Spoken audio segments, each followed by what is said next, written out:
Bueno, pues nada, lo primero, muchísimas gracias por la invitación. Cuando uno habla y el resto le escuchan, pues le están dando un privilegio. Así que esta mañana me habéis dado un privilegio, así que gracias por este privilegio que me otorgáis. Lo segundo es una disculpa. Yo soy de origen extremeño, vivo en Madrid, no sé euskera, así que voy a hablar en castellano, así que perdonar por ello. El egunon ha sido todo lo que vais a oír de mí en euskera. Y nada, y lo tercero es pues, entrar ya al lío y contaros alguna cosita. La idea un poco base de lo que os voy a comentar es que Trump no está improvisando, Trump no es un loco, sino que Trump tiene detrás no solamente un equipo de personas que le asesoran y que planifican lo que va a hacer, sino que tiene de alguna manera una visión de cómo debe de ser el mundo y la está poniendo en marcha con una planificación, ¿no? Creo que nos haríamos un flaco favor pensando pues, que lo que está pues, ahí en el gobierno de Estados Unidos, ya digo, pues es alguien que está improvisando, ¿no? Y que está haciendo locuras. Creo que nada más lejos de la realidad. Pero de ahí a pensar que lo que os voy a contar a continuación es el plan de Trump, bueno, pues hay también un salto importante. Obviamente yo no estoy en su mente, yo no estoy en su equipo asesor y lo que voy a lanzar es una hipótesis. Una hipótesis que, por supuesto, puede ser errónea, pero que creo que necesitamos tener sobre la mesa. Creo que tenemos que pensar en por qué está haciendo lo que está haciendo y qué persigue con lo que está llevando a cabo, porque en función de eso pues pondremos en marcha algún tipo de respuesta u otra distinta, así que necesitamos intentar colocarnos, aun sabiendo que podemos fallar y que podemos errar en ello, en cuáles pueden ser las estrategias, las lógicas que tengan por detrás. Bueno, dicho esto, el contexto en el que yo creo que se mueve básicamente tiene como dos ejes que son sobre los que voy a articular todo lo que os voy a contar. El primero es una lucha por la hegemonía a nivel global en la que China se ha ido convirtiendo en un serio rival para Estados Unidos. Creo que una parte muy importante de lo que está llevando a cabo y de las implicaciones que está teniendo para Europa, y de Europa voy a hablar también al final, tiene que ver con esa lucha por la hegemonía a nivel global entre Estados Unidos y China. El segundo factor es que esto se produce en un contexto ambiental muy determinado, en un contexto de estar chocando con determinados límites en la disponibilidad energética, material, de que el cambio climático no es una entelequia por venir, sino una realidad que estamos sufriendo en el día a día, o que cuando hablamos de la crisis ecosistémica tampoco es algo que veremos en el futuro, sino que lo estamos viviendo ya con implicaciones sobre nuestras vidas importantes. Y esto condiciona también todo el hacer geopolítico y toda la interpretación de lo que vamos a ver a cabo. Así que si de lo que se trata es de una lucha por la hegemonía entre Estados Unidos y China, esta confrontación se juega en distintos ámbitos. Un primer ámbito sería el productivo comercial, esa parte de la economía productiva que produce bienes y servicios, los pone en el mercado y a partir de ahí pues saca una serie de beneficios. Este es un marco en el que China ha ido comiendo la tostada a Estados Unidos en las últimas décadas de manera muy importante. Actualmente, del orden de 2/3 de los países a nivel global tienen como principal socio comercial China, cuando hace no demasiado era radicalmente distinto y era Estados Unidos el principal socio comercial de la mayoría de los países. O China ha ido ganando pues, una capacidad productiva y un desarrollo tecnológico puntero en sectores tan determinantes como la automoción, las renovables o la inteligencia artificial, pues, que explican mucho de cómo se ha ido colocando en este panorama pues, a nivel global, en este ámbito, ya digo, pues, productivo, comercial. Bueno, pues podría parecer que esta apuesta de Trump, ¿no?, por subir aranceles y romper pues el proceso de globalización que el propio Estados Unidos había creado, ¿no?, pues desde el principio de la vuelta de la Segunda Guerra Mundial, pero sobre todo, ¿no?, desde el inicio de las políticas neoliberales, lo había creado en su propio beneficio y parece que puede estar pensando en dinamitarlo, por supuesto, también en su propio beneficio. Si no soy capaz de ganar en los mercados internacionales pues a una potencia como China, rompamos los mercados internacionales y vayamos a mercados regionales más protegidos, más cerrados, en los que bueno, pues pueda tener una capacidad de actuación. En realidad esto no es muy original en la historia del capitalismo reciente. Cuando vemos lo que ocurrió pues, en el siglo XIX, con unas políticas proteccionistas acopladas a todo el proceso imperialista europeo, de conquista de África, gran parte de Asia, etcétera, ¿no? Bueno, pues estamos hablando de algo similar o con algunas similitudes a lo que pudo estar pasando ahora. Cuando en los años 30 se produjo también todo un repliegue, ¿no?, del comercio a nivel internacional con políticas proteccionistas fuertes entre las distintas potencias mundiales, bueno, pues nuevamente encontramos esto que por cierto acabó derivando de alguna manera en la Segunda Guerra Mundial. Y en realidad, si analizamos pues, la historia reciente, descubrimos que Trump tampoco está siendo especialmente original. Ya estamos viendo indicadores que tienen que ver con cortocircuitar ese proceso de globalización, pues por ejemplo con el Brexit, la salida del Reino Unido de la Unión Europea, por ejemplo con que no se llegase a firmar el TTIP, ese acuerdo de libre comercio entre la Unión Europea y Estados Unidos, o por ejemplo con que el hecho de que el comercio global, que había estado subiendo de forma constante, ¿no?, por encima del Producto Interior Bruto, ya no crece por encima del Producto Interior Bruto, sino que está empezando a disminuir. Esto de la desglobalización no es un elemento únicamente que tenga que ver con el gobierno de Trump, sino que venimos leyéndolo de distintas maneras, ¿no? Lo cual no quiere decir que, desde luego, la vuelta de mano que parece intentarle dar pues no sea nueva y no sea relevante y no sea un salto cualitativo. Pero claro, esto se produce en un escenario en el que los límites ambientales, en concreto de acceso a energía y de acceso a materiales, cada vez son más patentes a nivel global. De manera que el proceso desglobalizador que puede estar detrás de la política de Trump tiene que venir necesariamente acompañado de un proceso imperialista. Si esto ocurrió en el siglo XIX, si de alguna manera había ocurrido también en esa década de los 30, ¿no?, en Europa y en el resto del mundo, ¿cuánto no más va a ocurrir ahora con unos niveles de interconexión mucho más grandes y con unos límites de acceso a recursos cada vez más acuciantes?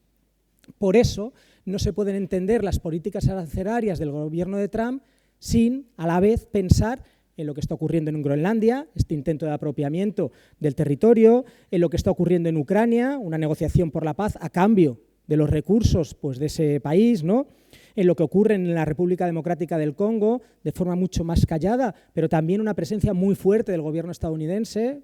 El Congo ahora mismo es determinante en un montón de elementos centrales en las tecnologías de la información y la comunicación, en todo lo que tiene que ver con el intento de control del Canal de Panamá, que habla pues, del control de las rutas comerciales, ¿no?, en su histórico patio trasero, y por supuesto también de lo que está ocurriendo en Palestina y más en concreto en Gaza, ¿no?, pues con una especie de solución final, ¿no?, pues con el genocidio palestino, ¿no?, y que claramente tiene pues, detrás pues, intentar apuntalar a los distintos potencias que podían estar articulándose allí, Irán, Rusia o China.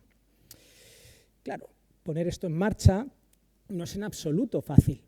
Y no es en absoluto fácil, primero, porque hay detrás toda una serie de regulación comercial que se ha venido articulando, esa lex mercatoria, que gente como Juan Hernández ha venido articulando, ¿no?, y explicando, que es un entramado jurídico que protege pues, estos tratados comerciales, este funcionamiento de la globalización.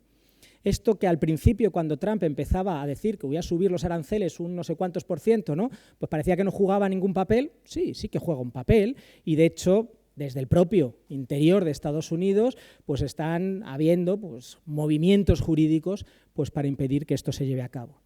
Pero más allá de elementos desde el punto de vista legal, hay elementos desde el punto de vista económico, porque la economía está fortísimamente interrelacionada, hay una fortísima interdependencia y, por ejemplo, cuando estamos viendo pues, toda la alta tecnología relacionada con las redes de comunicación y de información, pero de muchos otros elementos, pues descubrimos cómo pues, Trump no le pone trabas y problemas arancelarios, pues porque depende de esas cadenas de valor globales sin las cuales pues, realmente no puede llegar a funcionar, ¿no? ¿Qué lógica podría haber detrás, ¿no?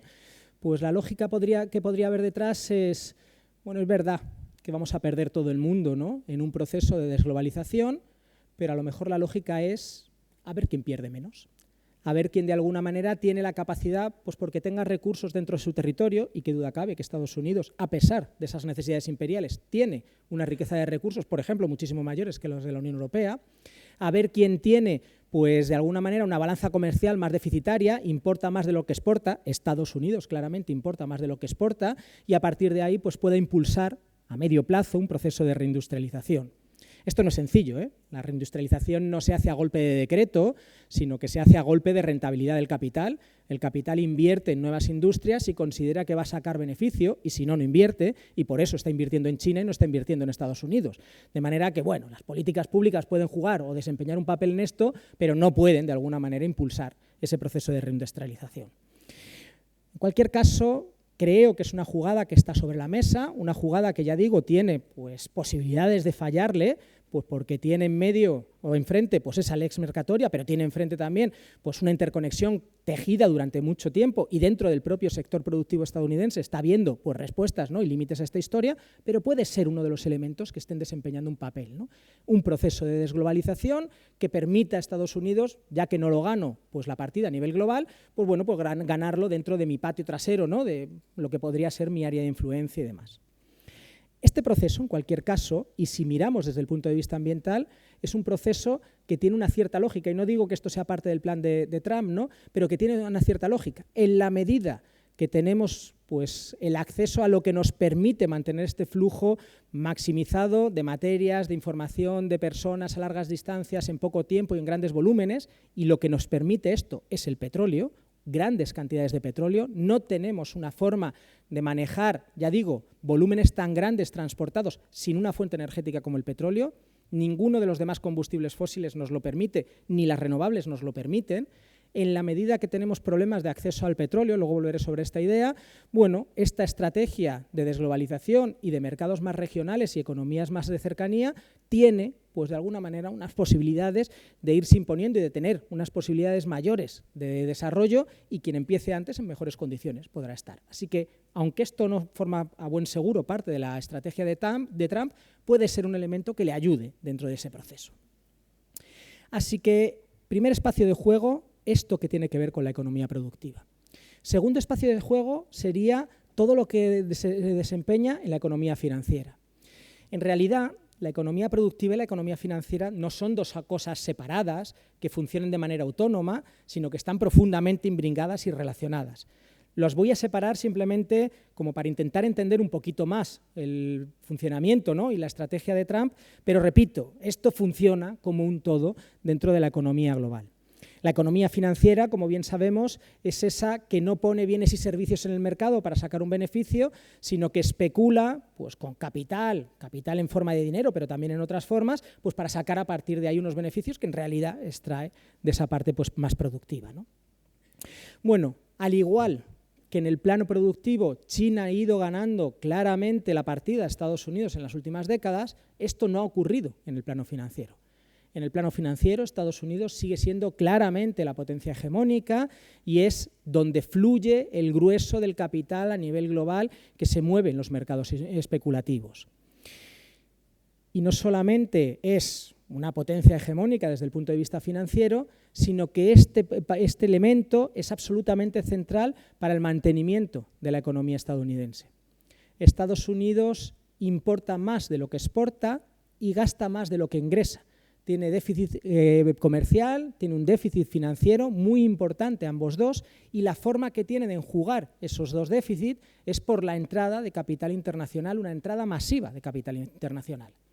Este capital va a los mercados financieros estadounidenses, la bolsa de Nueva York, ¿no? el Wall Street, por ejemplo, va a comprar bonos del Tesoro estadounidenses, deuda pública del gobierno estadounidense, o va a comprar dólares, pues manteniendo la hegemonía del billete verde pues a nivel global, ¿no? Y esto es central. Cualquier estrategia que ponga en marcha el gobierno estadounidense tiene que ser capaz de mantener esta hegemonía pues a nivel financiero y de mantener esta entrada masiva de dinero en el territorio estadounidense, porque si no, ya digo, pues la situación de quiebra económica sería palpable, porque no podrían enjuagar estos déficits que ahora mismo pues, son irresolubles a corto plazo. Así que, ¿qué es lo que puede estar pensando Trump, ¿no? dentro de toda esta historia? Pues para, a la vez que intenta recuperar pues, preeminencia en el plano productivo, aunque sea dinamitando la globalización, no perder su preeminencia en el plano financiero, porque le va, ya digo, la existencia en ello. Bueno, un primer elemento podría ser tener una devaluación débil del dólar que le permitiría exportar más barato, hacer a sus empresas más competitivas en el plano productivo, importar más caro, sería una forma pues, de meter un arancel indirecto, pero tener un dólar más débil sin dejar de tener un dólar que sea hegemónico a nivel global. Es decir, que el resto de países sigan utilizándolo como moneda de cambio, que el resto de bancos centrales a nivel global sigan comprando dólares y guardándolos en su reserva pues para mantener de alguna manera la estabilidad y esta entrada masiva de dinero en Estados Unidos.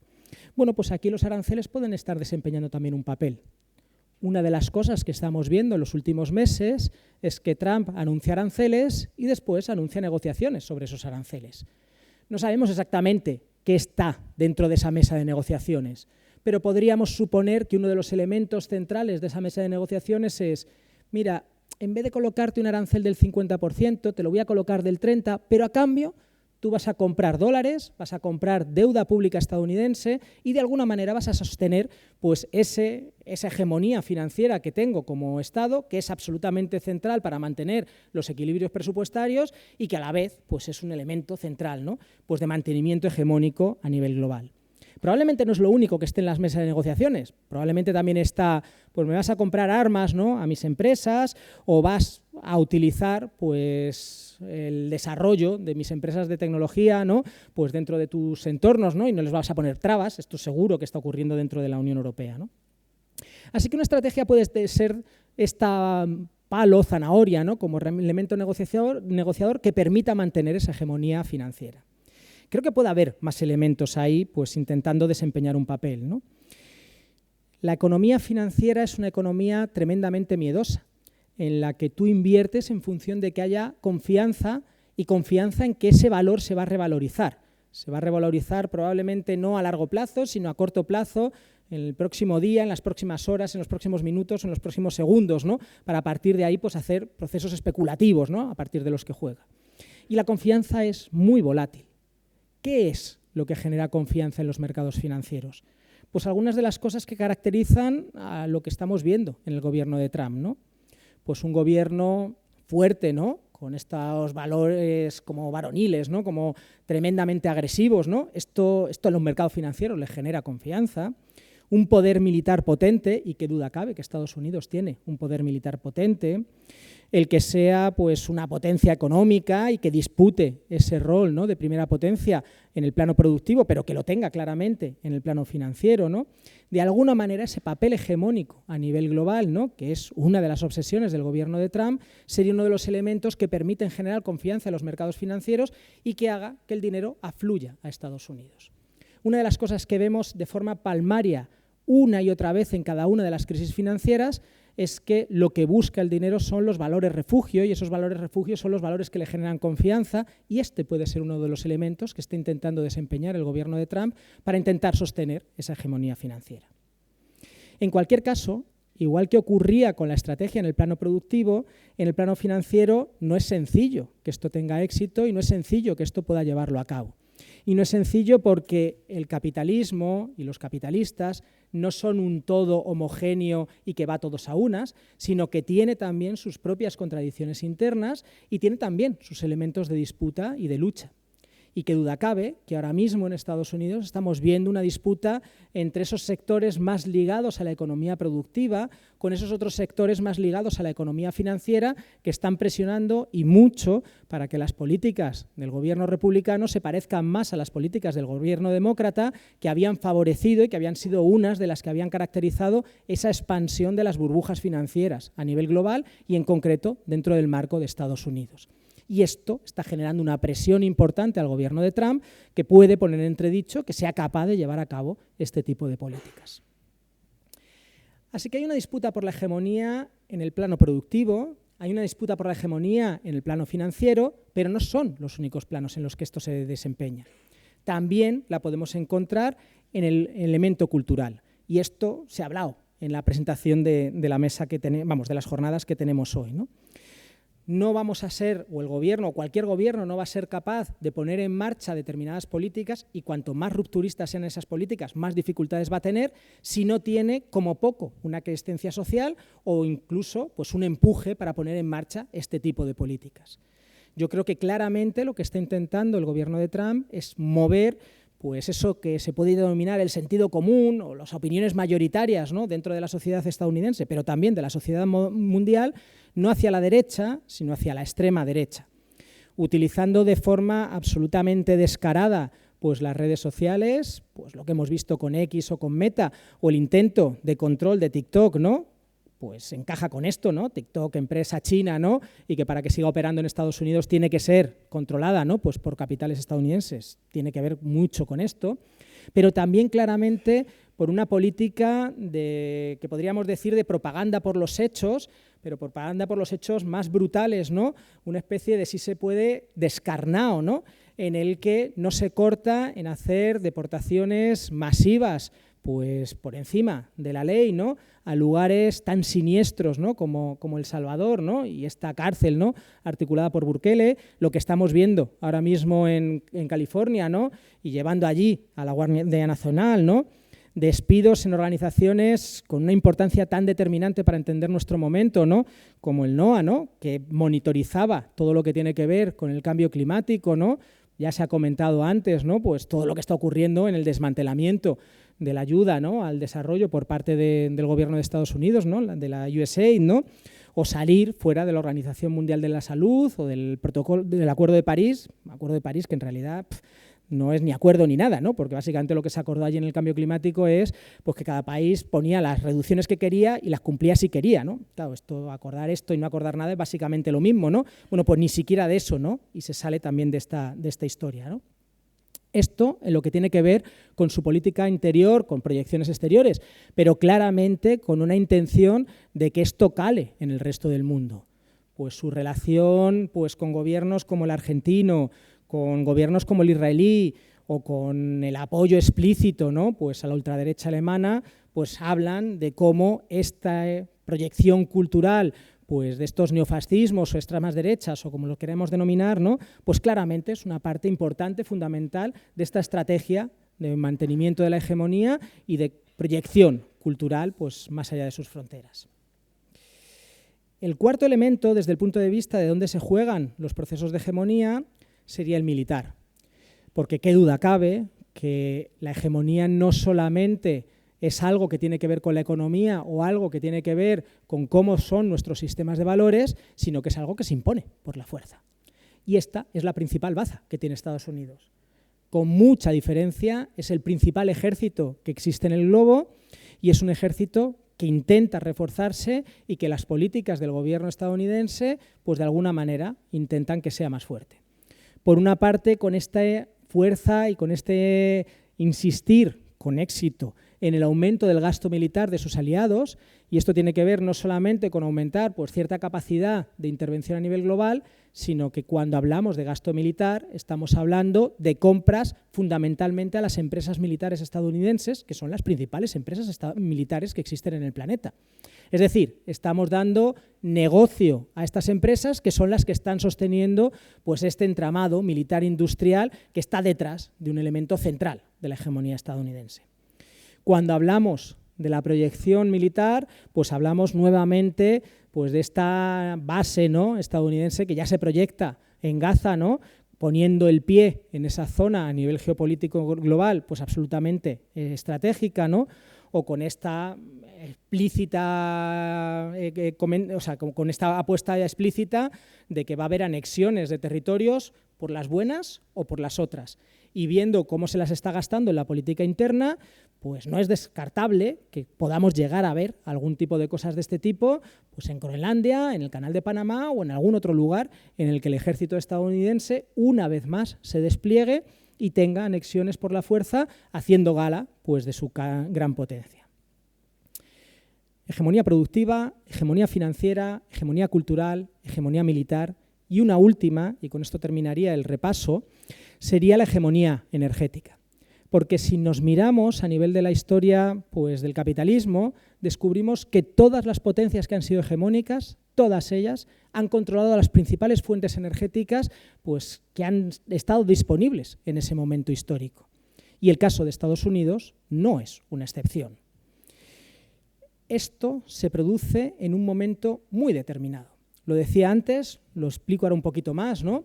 El petróleo está dejando de ser una fuente energética abundante y fácil de extraer, como había sido hasta ahora. Hemos pasado probablemente ya el pico de máxima disponibilidad del petróleo, a partir del cual lo que nos resta es una cantidad decreciente, cada vez podemos sacar menos, cada vez podemos poner menos en el mercado y por lo tanto cada vez podemos utilizar menos. Un petróleo que es cada vez más difícil de extraer porque está en aguas ultraprofundas, embebida en rocas duras que tenemos que romper o está en terrenos árticos, y un petróleo que además cada vez es de peor calidad. Primero hemos sacado el fácil y el bueno, ahora lo que nos queda es el difícil y el malo, pues porque son las arenas extrapesadas del Orinoco de Venezuela o las arenas bituminosas pues de Canadá, ¿no? Y que nos dan peores prestaciones, ¿no? Así que la coyuntura es de que tenemos menos petróleo, pero de que el petróleo sigue siendo una fuente energética inigualable. Inigualable. Las energías renovables son las energías por las que deberíamos apostar desde una perspectiva ambiental y también desde una perspectiva social, pero no son las energías fundamentales ni no son las energías más funcionales al sistema económico que tenemos, el capitalismo. Y no lo son no por un problema tecnológico, sino que no lo son por su naturaleza. Mientras que el petróleo es una fuente energética, el petróleo y el resto de combustibles fósiles, muy concentrada, cuando yo quemo 1 litro obtengo una cantidad ingente de energía, lo que tengo con las energías renovables es una fuente energética dispersa. Llega un montón de radiación sobre la Tierra, pero llega dispersa sobre el territorio. Y por eso tengo que poner un montón de hectáreas de paneles solares para recoger una cantidad apreciable de radiación solar que convierta en electricidad. Y esto requiere un gran uso de materiales, un gran uso del territorio y un conflicto por el uso del territorio entre los usos energéticos, los usos alimentarios o los usos para la biodiversidad. Y esto, repito, no es algo coyuntural, es algo intrínseco de las fuentes energéticas renovables. Así que el petróleo es concentrado, las renovables en general son dispersas. El petróleo no solamente es concentrado, sino que está en formato stock. Lo puedo quemar cuando quiera, independientemente de que sea de día o de noche, de que sople el viento o que deje de soplar, de que haya llovido mucho o que haya llovido poco, de que hayan crecido mucho las plantas o hayan crecido poco. Da igual, porque lo tengo ahí disponible para quemarlo cuando el proceso productivo lo necesita. Y esto no está así en la mayoría de las renovables, que son fuentes energéticas intermitentes y por eso también son menos funcionales a nuestro sistema socioeconómico. Y en tercer lugar, los combustibles fósiles han estado disponibles en cantidades ingentes. No hay ni de lejos ningún precedente en la utilización de energía pues, a lo largo de la historia de la humanidad hasta que tuvimos los combustibles fósiles. La cantidad de energía que han permitido a nuestras sociedades, repito, no tiene precedentes y lo que van a permitir las energías renovables pues probablemente sea bastante menos que lo de los combustibles fósiles. Por eso, la última empresa, la última nación que deje de utilizar los combustibles fósiles en un terreno tan competitivo como el capitalismo, pues será la que tenga pues una posición ganadora durante más tiempo. Así que en un escenario en el que cada vez tenemos menos recursos disponibles, pero que estos no se van a acabar en todos los lugares al mismo tiempo, ni muchísimo menos, ¿no? Porque mucho antes de que se dejen de exportar de forma masiva, que se dejen de extraer de forma masiva los combustibles fósiles, se van a dejar de exportar de forma masiva los combustibles fósiles, de manera que la apuesta de Trump puede ser: voy a explotar esto al máximo, todo lo que pueda, porque me va a dar una posición ganadora en el marco internacional y tanto más ganadora cuanto más se vayan agotando o cuanto más difícil acceso vayan teniendo mis rivales. Y aquí Estados Unidos tiene ventajas sobre China, porque tiene en su subsuelo mucho más combustible fósil que el que tiene China y le puede permitir de alguna manera tener esa posición competitiva. Y qué duda cabe que parece que la está utilizando. Ha hecho pues una serie de políticas, ¿no?, que hablaban de emergencia energética en Estados Unidos y que han reforzado toda la extracción de petróleo mediante técnicas de fracking, que han vuelto a utilizar el carbón, ¿no? Y esto tiene que ver claramente con reforzar su posición a la vez que recortaba pues, en todo lo que tenía que ver con inversiones. Puede ser que porque China le estaba pues, ganando la partida en este plano. Puede ser porque los mismos materiales que son necesarios para el desarrollo de la eólica, de la solar, ¿no?, son también necesarios para el desarrollo de las armas, ¿no?, de última tecnología, y puestos a escoger, parece que claramente la apuesta de Estados Unidos son por las armas y no por las transiciones energéticas, o puede ser porque sean muy conscientes de estos límites de las renovables para competir con los combustibles fósiles. Creo que la dejación en las renovables por parte del gobierno de Trump tiene más que ver con la mirada energética que con la mirada climática. El gobierno Trump puede ser negacionista climático, pero creo que eso no es lo que está moviéndole en retirar pues, inversiones en las renovables, sino que creo que le está moviendo más su apuesta por los fósiles por las prestaciones que le dan, ¿no? Y en esta mirada sobre los fósiles, creo que tenemos que entender también la voladura del gasoducto que conectaba a Rusia con la Unión Europea, el Nord Stream, que todas las papeletas apuntan a que ha sido Estados Unidos y que tiene que ver con nuevamente aprovechar sus ventajas. Deja de comprar el gas ruso, entre otras cosas, porque ya no tienes la infraestructura que te permitía comprarlo, y compra el mío, el estadounidense, generando unos beneficios a unas empresas que les cuesta sostener los beneficios, las empresas de fracking estadounidenses, y que exportan de manera masiva ahora mismo a la Unión Europea pues mediante terminales de gas licuado, que por cierto España es uno de los principales centros pues, a nivel global. Así que lo que nos encontramos es esta disputa a nivel global por la hegemonía, una disputa que se desempeña en espacios económicos, en espacios culturales, en espacios energéticos y en espacios militares. ¿Y qué papel está desempeñando la Unión Europea dentro de toda esta historia? Lo primero, y así como por ponerlo sobre la mesa, es que a pesar de que la Unión Europea se ha proyectado como el bueno de la película durante las últimas décadas, y esta ha sido la imagen autorreferencial que ha tenido, en realidad el proyecto de la Unión Europea es un proyecto tan imperial o tan hegemónico como el de Estados Unidos, solo que con menos recursos y desde esa perspectiva pues con menos capacidades, ¿no? Ramón Fernández Durán, ¿no? Que para mí ha sido como uno de los grandes referentes, ¿no? Que ha trabajado todo este tema, ¿no? A nivel de la Unión Europea, creo que hizo un trabajo tremendamente solvente en intentar ver cómo realmente lo que tenemos detrás es ese otro proyecto, ¿no? Con características hegemónicas a nivel global, solo que ya digo, con menos posibilidades. Un proyecto que lo que ha ido haciendo durante las últimas décadas y claramente en los últimos años es perder capacidad de influencia global y que está intentando revolverse e intentando sostener lo que puede de su proyección a nivel internacional. En el plano productivo y comercial, ¿qué es lo que encontramos? Encontramos un exportador neto con una capacidad de exportación a nivel global y muy en concreto a Estados Unidos muy importante. La Unión Europea depende mucho más de la globalización de lo que depende Estados Unidos. No solamente porque necesite exportar para sostener su capacidad productiva y mantener sus ingresos, sino porque además necesita importar un montón de materias primas que ya no tienen su subsuelo, que ha esquilmado pues, desde la revolución industrial, ¿no? Y que requiere pues, de extraerlas y sustraerlas pues, del resto del mundo, ¿no? Pero en este proceso en el que la Unión Europea había sido un neto exportador, ha ido perdiendo relevancia y capacidad de competitividad a nivel global, sobre todo con China. Lo que nos encontramos ahora es un proceso de desindustrialización, incluso en Alemania, ¿no? Como el sumum, el totum, ¿no? De la industria europea, que está perdiendo, pues, por ejemplo, empleos en sus empresas más icónicas, como las que tenían que ver con la automoción y demás. Y por eso la Unión Europea se revuelve y por eso la Unión Europea sigue apostando claramente por un proceso globalizador, porque necesita esto para su sostenimiento. Y apuesta claramente por ello, pues por ejemplo, con el intento de firma de nuevos tratados de libre comercio o reforzar los tratados de libre comercio que tenían en marcha, o por la aprobación express de este reglamento de minerales críticos, una de las aprobaciones más rápidas de la historia de la Unión Europea, que por una parte intenta conseguir pues, esos materiales a nivel internacional, pues acuerdos de libre comercio con Mercosur, con Chile, ¿no? Que están ahora mismo sobre la mesa, pero también interno, ¿no? Este nuevo extractivismo que se realiza y que se centra en las periferias europeas. Si habéis visto el mapa de las minas estratégicas, ¿no? Que se plantean a nivel europeo, pues mira tú qué casualidad que todas ellas están hechas o bien en Escandinavia, pero en las partes norte, ¿no? Tirando al círculo polar, o en la Europa del Este, o en Grecia, o en la península ibérica.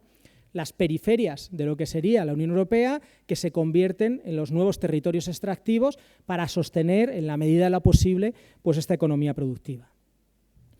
En el plano cultural, en esta disputa por hegemonías a nivel cultural, lo decía antes y vuelvo sobre ello, la Unión Europea se ha planteado y se ha mostrado a nivel internacional como la garante de los derechos humanos, como la que respetaba y luchaba contra el cambio climático, y por más que esto era mucho más retórica que realidad, cuando te ponías a ver cuáles son las políticas reales que ha ido llevando a cabo la Unión Europea, esta proyección parece que se está quebrando. y en un mundo que gira claramente a la extrema derecha en lo que tiene que ver con los discursos, esta idea que ha ido trabajando, ¿no?, y que había sido una de las señas de identidad de la Unión Europea, pues le ha pillado con el pie cambiado. Y en este pie cambiado creo que tenemos un momento de desorientación grande en el que, por un lado, hay parte de las instituciones de la Unión pues, que giran y que abrazan esos discursos de extrema derecha, ¿no?, mientras pues, esas miradas más progresistas yo creo que en general se sienten bastante perdidas y no son capaces de recolocarse, ¿no?, ante pues, lo que está ocurriendo, ¿no?, y la avalancha, y creo que esta es otra de las cosas que están sucediendo. Desde el punto de vista militar, lo que encontramos no es un territorio débil, porque muchas veces se proyecta que la Unión Europea no tiene ejército, que tiene una posición debilitada a nivel internacional. Bueno, si juntamos la capacidad militar a nivel del conjunto de la Unión, lo que nos encontramos es con el segundo ejército del mundo. No es, ni mucho menos, algo anecdótico, algo en lo que necesitemos reforzar, invertir muchísimo más dinero, para nada. Lo que sí que nos encontramos es una capacidad militar fragmentada entre distintos países y que desde el punto de vista de algunas tecnologías centrales depende de la OTAN, o lo que es lo mismo, depende de Estados Unidos. Pero en realidad no estamos hablando de un enano militar, sino que estamos hablando de una zona que tiene unas capacidades que no son menores. Y unas capacidades que tienen capacidad de proyección en distintos lugares y que es probable que lo veamos, esa proyección real de ejércitos europeos, pues en un tiempo no tan largo, ¿no? Claramente en África, que podría ser uno de esos patios traseros de la Unión Europea, ¿no?, pues por el control de determinadas materias primas, ¿no? Veremos qué ocurre en Ucrania, ¿no?, según vaya utilizándose o discurriendo las cosas, o incluso veremos qué puede llegar a ocurrir en Groenlandia, ¿no?, si lo que vemos es pues, un intento de apropiación por la fuerza por parte de Estados Unidos, si no habrá algún tipo de respuesta, ¿no?, en los próximos años por parte de la Unión Europea, porque pueden cambiar mucho los panoramas que tenemos por delante. Desde el punto de vista militar, lo que estamos viendo es que esta apuesta por el capitalismo verde, que había sido una de las señas de identidad en los últimos años en la Unión Europea y que claramente había sido algo promocionado no solamente a nivel discursivo, sino también a nivel económico desde la salida de la pandemia, de la COVID, ¿no?, pues va tornándose de forma acelerada en un capitalismo verde, pero verde oliva, ¿no?, en el que una parte importante de las inversiones se recolocan en el plano militar y que tiene que ver con este refuerzo, ¿no?, en la capacidad de proyección para salvar los intereses de la Unión Europea a nivel internacional. Pero la Unión Europea no puede descuidar el plano energético, porque en el plano energético, y entro en la última parte, claramente la Unión Europea es un enano. El 63% de la energía que consume la Unión Europea es importada y el 90% del petróleo y del gas son importados. Tiene una dependencia grandísima de lo que sucede fuera, ¿no?, y una dependencia grandísima, además de lo que da mejores prestaciones, ya digo, esos combustibles fósiles, como comentaba anteriormente. De manera que esas estrategias de repower de la Unión Europea, de industria con cero emisiones o de apuesta por las energías renovables son elementos que no tienen nuevamente tanto que ver pues, con un discurso que responda a una toma de conciencia de los límites ambientales en los que nos encontramos, sino de no tengo otro remedio pues para mantener una posición mínimamente competitiva a nivel global de, por una parte, intentar sostener las importaciones como sea de combustibles fósiles, pero por otra, aunque sea parcialmente, pues conseguir pues una cierta autonomía energética y demás. Así que, y con esto termino, estos serían algunas hipótesis de cuál puede ser el plan que puede estar detrás del gobierno de Estados Unidos, que puede estar detrás de lo que se pergeña dentro de la Unión Europea, pero este no es nuestro plan. Este claramente no es la opción que necesitamos poner por delante para conseguir sociedades que sean realmente democráticas, justas y sostenibles. Y voy a terminar con dos ideas súper breves, ¿no?, porque entiendo que no era lo que tocaba en mi intervención, pero que por lo menos lancen pues, alguna señal, ¿no?, de por dónde podrían ser nuestros planes, ¿no? Creo que hay una parte que es inevitable en el momento en el que estamos y es en el que nos toca resistir. Nos toca resistir frente pues, a un mundo cada vez más articulado alrededor de la guerra y de la violencia, en el que las posiciones patriarcales se refuerzan, en el que el ecocidio pues, ronda pues, cada vez más territorios, ¿no?, y en el que las desigualdades no solamente no disminuyen, sino que aumentan con unas bolsas de exclusión, ¿no?, y de vulneración de derechos y de personas cada vez más altas. Creo que nos toca resistir y la resistencia solo puede ser en colectivo y solo puede ser articulada alrededor de organizaciones. Necesitamos construir organizaciones que sean capaces de resistir, porque sin organización no hay capacidad de resistencia. Y la segunda idea es que necesitamos construir otros satisfactores de necesidades que no tengan que pasar por el mercado y que nos permitan realmente construir autonomía. Porque si nuestros satisfactores tienen que pasar todo el rato por el mercado, estamos vendidas y vendidos. No vamos a tener una capacidad de resistencia real. Porque si yo tengo que escoger entre mis habichuelas y la coherencia, lo que escogemos todas las personas son las habichuelas. Y si mi empleo depende de que esta empresa armamentística vaya bien o de que esta empresa, de lo que sea a lo que yo me dedique, vaya bien, pues me emplearé en cuerpo y alma en que vaya bien, porque si de eso depende, repito, pues mis ingresos pues para vivir dignamente y que mi familia o mis seres cercanos vivan dignamente, pues trabajaré ahí. Así que o construyo autonomía económica o soy capaz de satisfacer mis necesidades fuera de los marcos mercantiles o probablemente vamos a tener muy difícil pues salir de los atolladeros en los que estamos. Y esto significa pues apostar pues por la construcción de viviendas en derecho de uso, de producciones agroecológicas que satisfagan las necesidades alimentarias, de comunidades energéticas que nos permitan construir autonomía energética o de tantos otros elementos, redes de cuidados y etcétera, que de alguna manera nos permitan articular este tipo de cosas. Bueno, pues con esto lo dejo. No sé si damos paso a unas intervenciones o lo cerramos. Vale.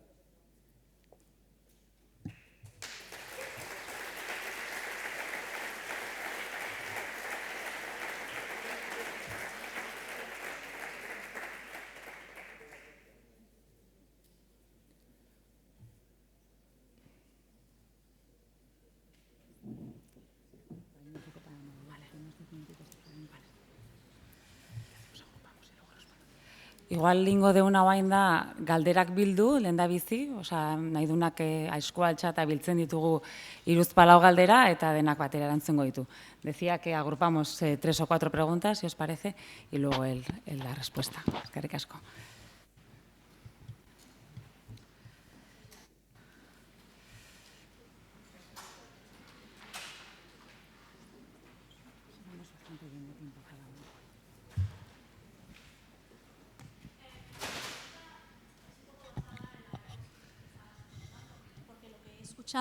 Más que nada es entre Estados Unidos, una batalla entre Estados Unidos y China, pero tenemos otro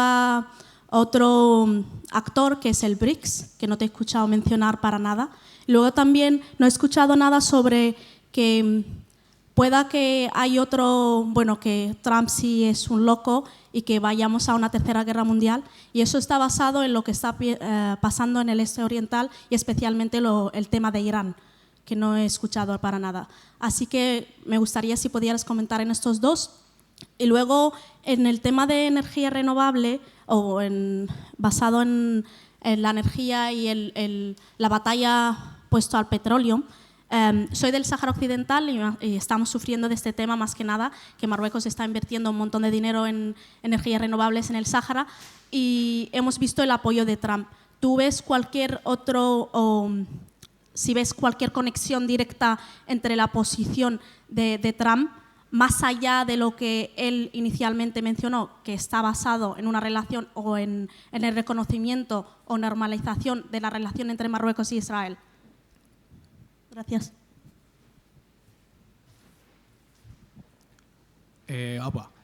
Nada, era un poco para ver respecto a lo que has comentado de las relaciones o de la agenda de Estados Unidos con Trump y la contradicción o la diferente agenda que pueda tener la Unión Europea.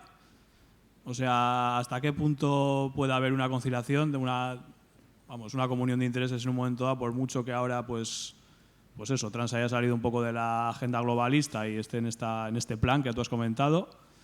Pues eso, ¿cuál puede ser la evolución de eso? O sea, si la Unión Europea va a intentar mantener su propia agenda globalista, que habría algunas discrepancias con el plan de Trump, o si lo previsible es que de una manera o de otra se pongan de acuerdo y bueno, haya pequeños guiños cosméticos, pero nadie se salga del carril.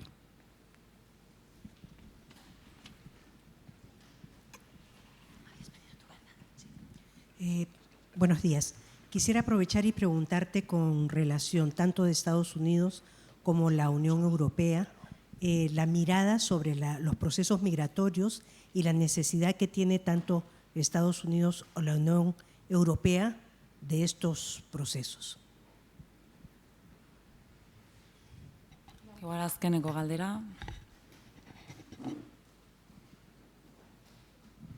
Hola, gracias. Bueno, mi pregunta va en torno también a problematizar el uso del término patios traseros, porque creo que igual, un poco uniéndome al comentario de la anterior compañera del Sahara, creo que faltan actores en esta mirada global de la geopolítica y un poco creo que minimiza la capacidad de, sobre todo cuando hablamos de las hegemonías energéticas y lo ambiental, América del Sur y África pues igual tienen unos recursos potentes y digamos que hay unos planes de transformación allí de matrices energéticas que se reconvierten en este nuevo escenario de la descarbonización de la economía mundial a fuerza o a voluntad. Entonces un poco el rol de Suramérica y África bueno, y de toda esta política oceánica también, en una reconfiguración, ¿no?, del poder mundial. Porque digamos que, viniendo yo misma de Sudamérica, suena este discurso histórico de que somos el patio trasero y el patio trasero, pues finalmente es como hay todo el derecho de Europa a intervenir en África, hay todo el derecho de Estados Unidos a intervenir en América Latina porque así son las condiciones históricas, sin ver la complejidad de actores políticos que hay allá adentro. Gracias.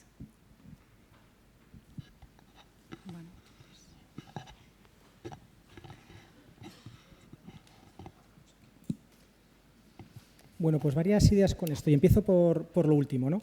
Yo, por supuesto, en ningún momento he querido dar la idea, y si lo he dicho, lo siento, ¿no?, que haya ningún tipo de derecho de intervención más allá de los territorios de Estados Unidos en América Latina, ni mucho menos, no estoy justificando esto en absoluto, y si he dado esa impresión, lo siento porque no quería comentarlo. Pero ¿por qué he centrado toda la historia en China y Estados Unidos? Bueno, porque creo que son los que están en proceso y en capacidad de disputarse la hegemonía a nivel global. Creo que ninguna otra potencia ahora mismo tienen esa capacidad de disputarse la hegemonía global, ¿no? Ni la India, ni Rusia, ni la Unión Europea, ni lo que podría ser Brasil, por pensar así en algunos de los integrantes de los BRICS, y ahora voy con esto, ¿no? Creo que ningún otro está dentro de esa posición. Y cuando estoy planteando que una de las estrategias de Estados Unidos puede ser esa ruptura de la globalización, estoy planteando que lo que vayamos sea pues, una especie de capitalismos regionales enfrentados y compitiendo entre sí, que tengan pues, unas áreas de influencia y de control más o menos dentro de esos territorios. ¿Cómo podrían ser los repartos de los territorios?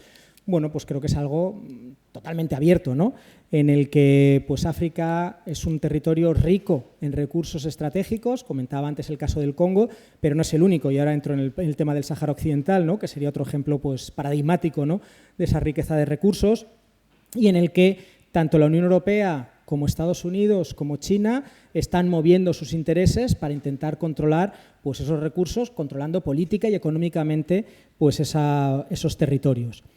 Que en ese intento de control de territorios tenemos determinados lugares que tienen una mayor capacidad de mantener autonomía, pues sí, es cierto, ¿no?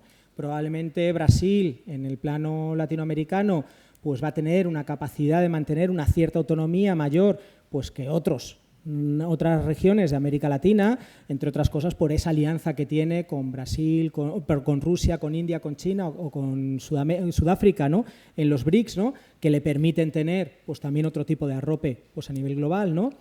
La India pues, probablemente sea capaz de mantener una cierta autonomía mayor respecto a China, que podría ser la gran potencia pues, en esa región asiática, ¿no? O Rusia podría, pues gracias a sus recursos fósiles, pero también a su capacidad militar, pues mantener una cierta, pues de alguna manera, autonomía.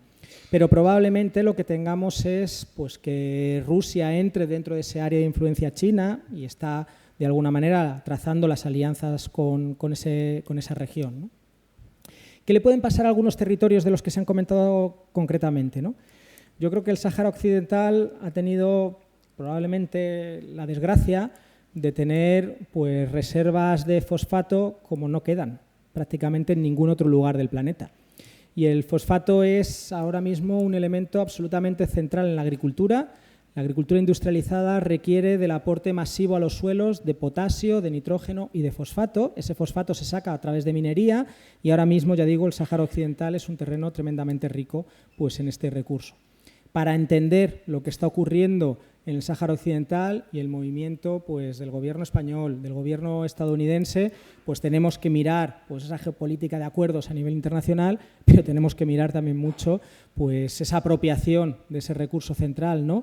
Y podríamos tirar también de algunos otros, ¿no? Como los pesqueros, pero yo creo que como los fosfatos ahora mismo no hay nada, ¿no? En lo que tiene que ver con Irán, Irán, sin duda alguna, es parte de ese eje, ¿no? Que se aliaría o que estaría dentro del espacio de influencia de China. Y yo creo que la jugada de Israel, Estados Unidos en Gaza con el genocidio palestino, pues tiene que ver mucho con toda esta historia, ¿no? Es bueno, pues una zona no solamente de inestabilidad, sino de alianza potencial con Irán, que a su vez es alianza potencial con Rusia, con China. Bueno, pues directamente exterminarla, ¿no? Y colocar además ahí pues una potencia militar pues todavía mayor, ¿no? de la que podríamos tener, ¿no?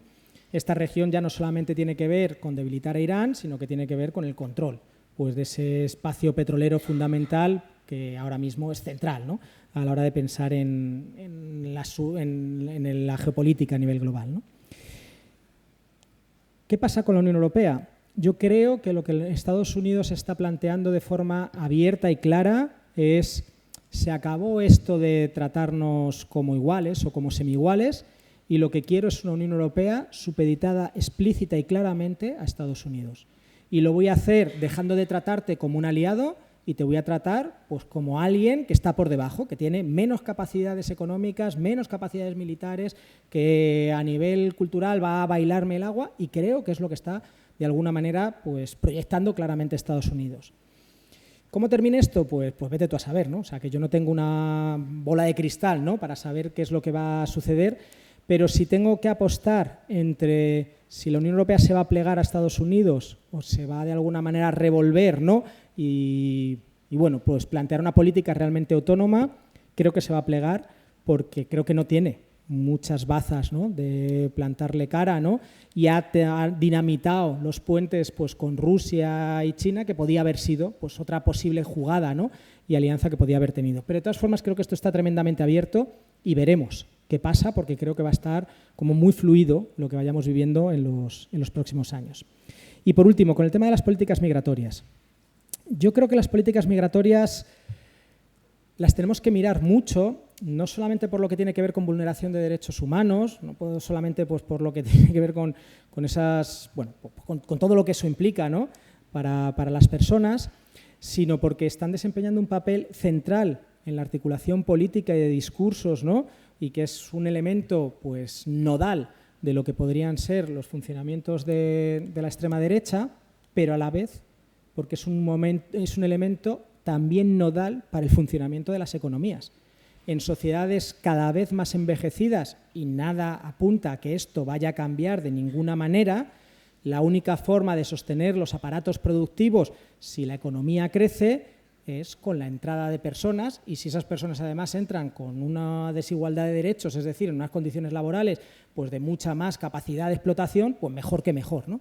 Y creo que tenemos que mirar la política migratoria no solamente como un elemento de disputa política cultural, no solamente como un elemento de vulneración de derechos humanos, sino además también como un elemento de articulación de las economías. Y creo que la regulación última que plantea el Gobierno tiene mucho más que ver con esto último que acabo de decir, ¿no? Con el sostenimiento de la economía española, que no con que el PSOE pues, sea un garante, ¿no?, de los derechos humanos y de las personas migradas, ¿no?, sino más bien con la necesidad pues, de mantenimiento pues, del trabajo, repito, en unas condiciones muy duras de estas personas, pues, para sostener, pues, para empezar la agricultura, pero no solamente la agricultura, sino toda otra serie de sectores como los cuidados y demás, ¿no?, pues, que están muy penetrados, ¿no?, pues, de estas personas migradas, ¿no? Y creo que este va a ser uno de los elementos clave y además cada vez más clave conforme, pues, por ejemplo, el cambio climático pues, empuje a más personas a migrar o conforme pues, vayan pudiendo avanzar pues, estas políticas pues, tremendamente duras, ¿no?, desde el punto de vista, ya digo, del respeto de los derechos humanos. Mila esker, muchas gracias, Luis.